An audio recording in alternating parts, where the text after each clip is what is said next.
Why does your scanner show the P1103 engine code? What does it mean?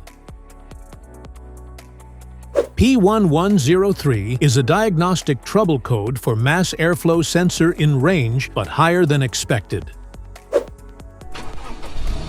This engine code indicates that the MAF sensor is sending a voltage signal to the PCM that is higher than anticipated, even though it falls within the acceptable range. Under this circumstance, short-distance driving is permitted, but your vehicle should be repaired as soon as possible.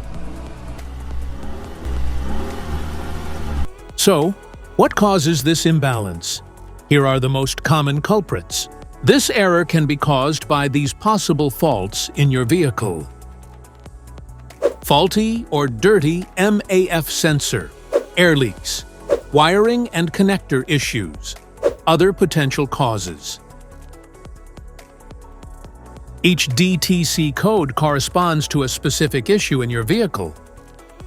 This error code occurs in any OBD-II equipped vehicles, especially those in manufacture since 1996.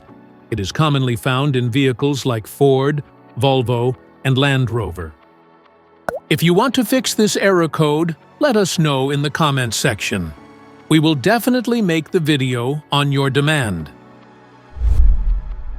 If you like this video, don't forget to subscribe to our channel.